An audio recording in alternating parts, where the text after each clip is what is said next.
Hello and welcome to this week's Facebook Live with me, Louisa Whitney from LKW Family Mediation.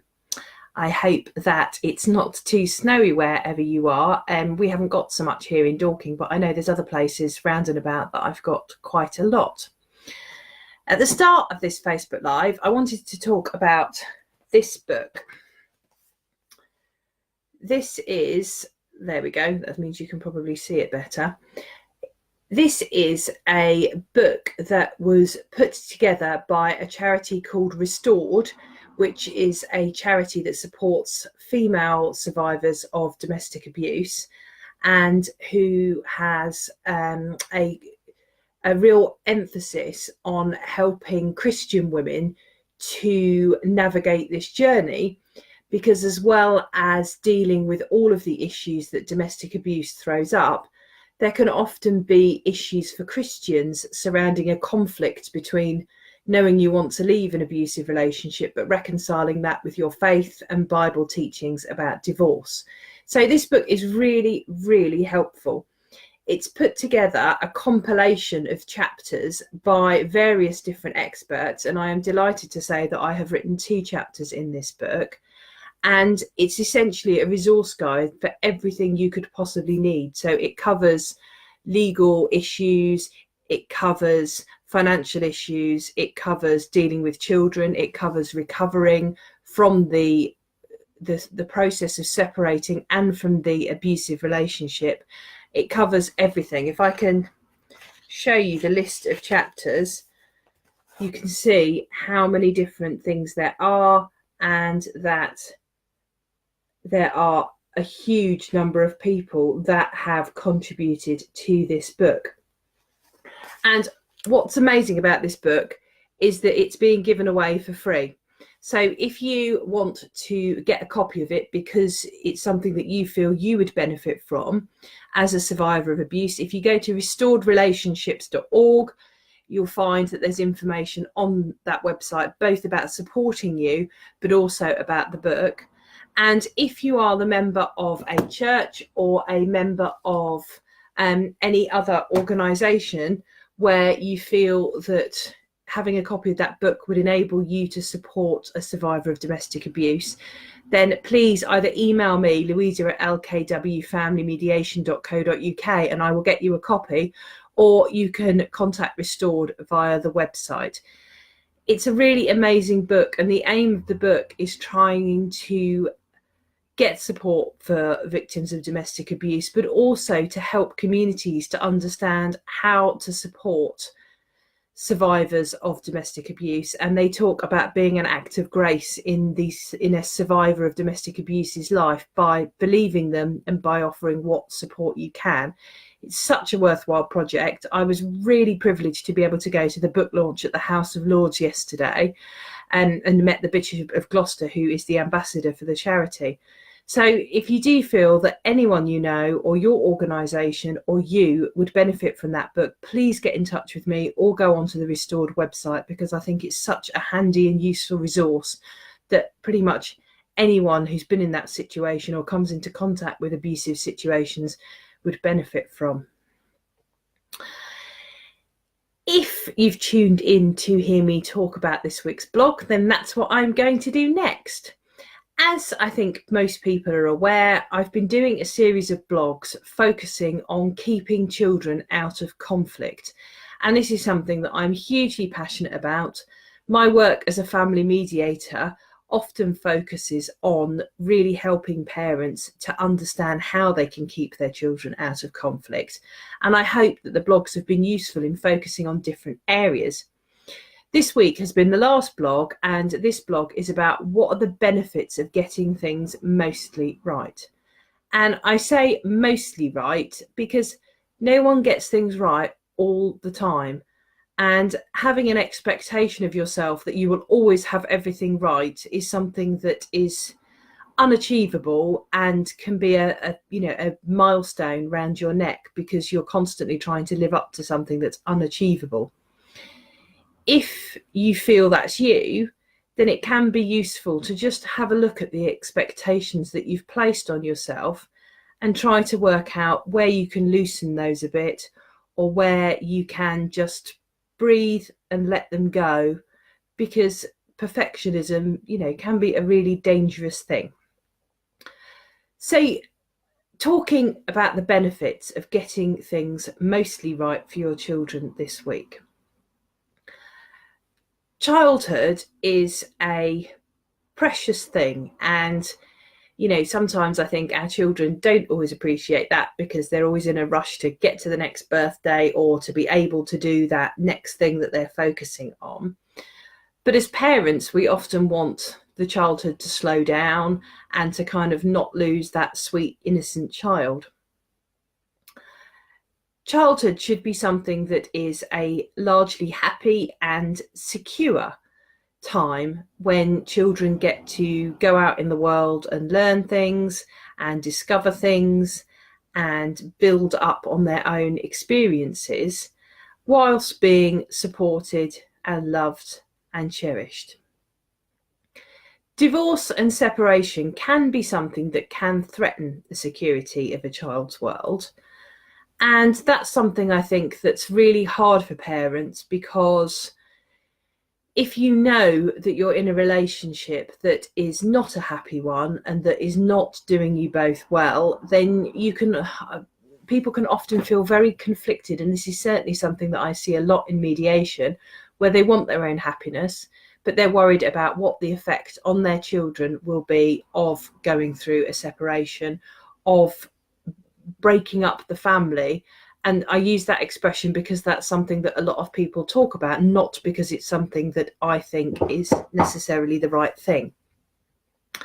So, talking about that, one of the things that I really wanted to touch on today is really focusing in on that whole security of childhood. But the first thing that I want to say is that it's not divorce and separation that in itself causes problems for children. And I think that's a really important message that anyone contemplating a separation or divorce gets. Because, people can worry so much about what the effects of their separation will be on children. And if you manage it right, and you ensure that your children are not caught up in conflict, and you support them, it doesn't have to be something that ruined their childhood, caused them problems, creates issues going forward. And that's really, really important. It is the being caught up in conflict that shows us that children develop problems with behavioural issues, with emotional issues, with anxiety. And that's something that I really do stress to people time and time again. So, how can you manage your separation in a way that doesn't cause conflict for your children, or doesn't get your children caught up in that conflict? The start of this blog was about not arguing in front of children and not exposing them to that conflict.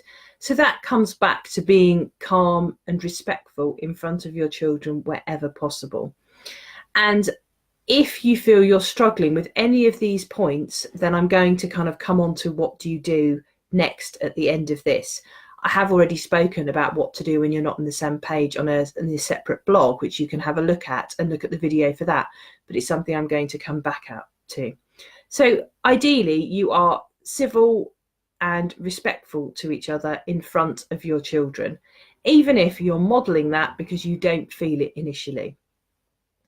The second part is talking to children and answering questions, being clear about what's happening in an age-appropriate way.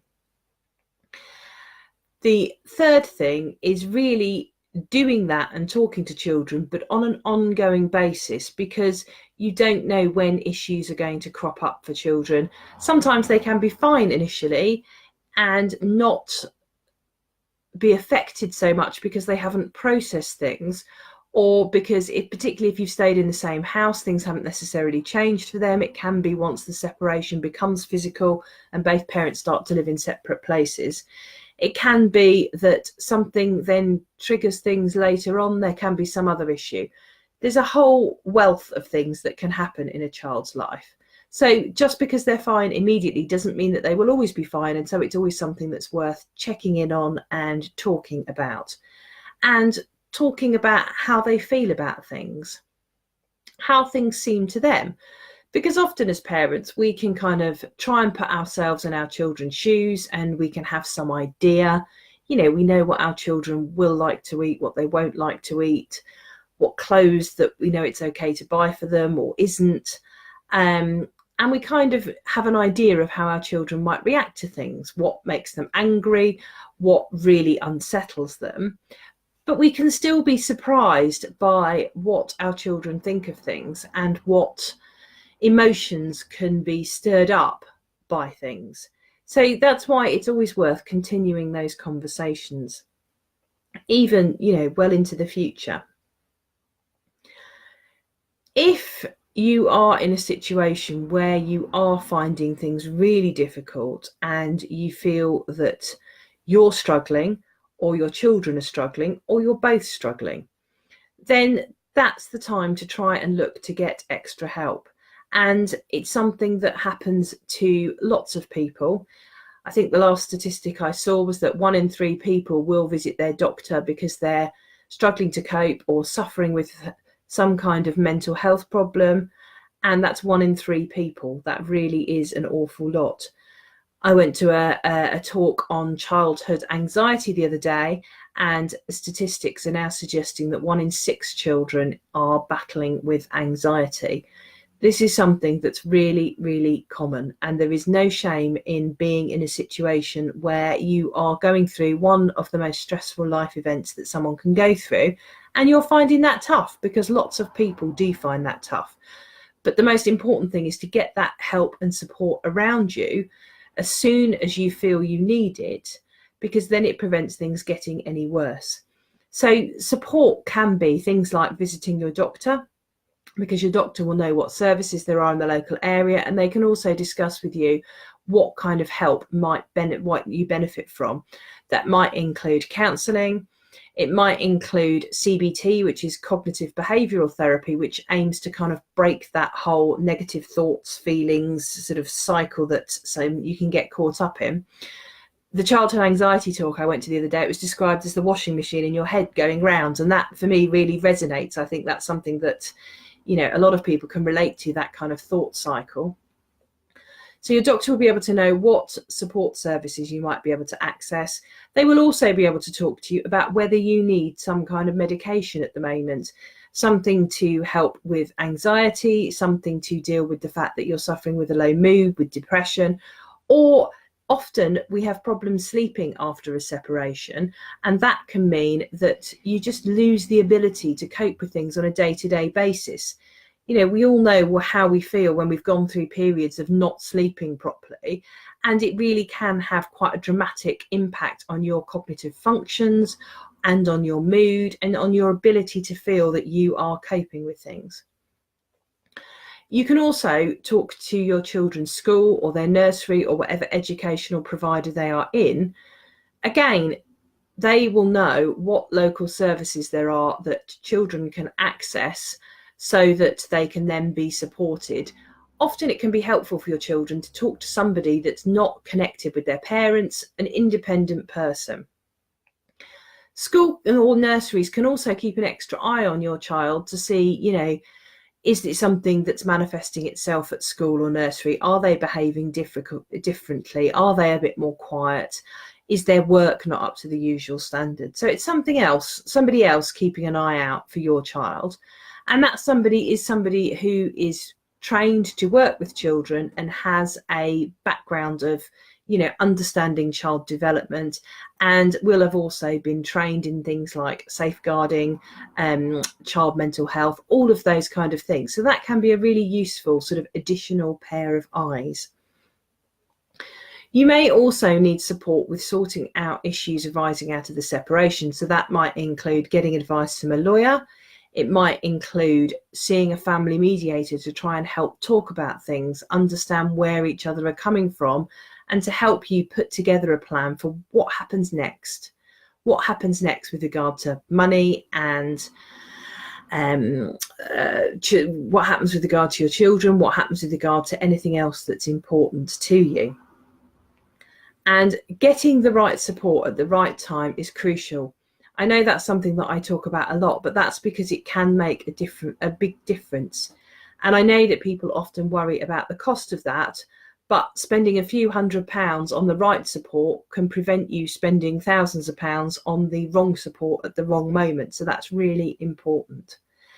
And one of the things I often talk about in mediation is, if you fast forward sort of 2, 3, 5 years, what do you want each of you in your family to think about this time? What would you like your children to say about that? You know, if they talk about their experiences, they may well say that it was a really difficult time for them.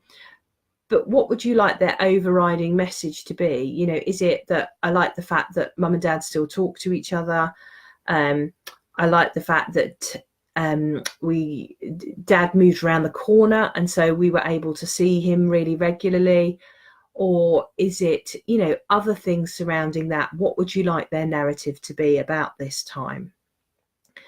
And looking to the future can also help you to see a point where you might not feel the way that you feel currently, where things might be different, where you will have a new life, and you can start to shape that life out. And again, that can be something tangible to try and grab onto to help pull you through the really difficult times, particularly when you can see your children there and your children being happy and all of those kind of things. And the overwhelming thing that I think most parents want to take away is not that your children never got upset about the separation, because that's really unlikely, but that overall they can move forward and accept it and be supported to accept it, and to make that change from having mum and dad living in the same house to having mum and dad living in separate houses, but with them spending time with each parent. And that really is about how you deal with things and about how you keep your children out of conflict. I hope that this has been useful. There's lots of information in all 4 blogs about keeping children out of conflict. But if it's something that you feel you could do with further help with, we have a free mailing list that enables you to access all of our resources that we share. It's completely free. And I will also be letting anybody on the mailing list know as soon as our series of webinars go live. I'm putting together some webinars that you can download if you're going through a separation. And the idea is to equip you with what knowledge you need to enable you to resolve things yourself, if possible, or to know where to go for support. And hopefully that will help people to be able to sort of understand a bit more about the processes without having to incur sort of bigger fees that I know people often worry about. So if you want to access that mailing list, the link is bit.ly/LKW Fam Med list. And if you're watching this and you're a professional who works with couples who are separating or individuals who are separating, we have another free mailing list for you, and that is resources that you can share with your clients. And it also has details of our training workshops and our networking events. And you can sign up to that list by going to bit.ly/LKW Fam Med sign up. So I hope you have a good weekend. Thanks for being with me for this Facebook Live, and do make sure that you keep warm. Thanks. Bye for now.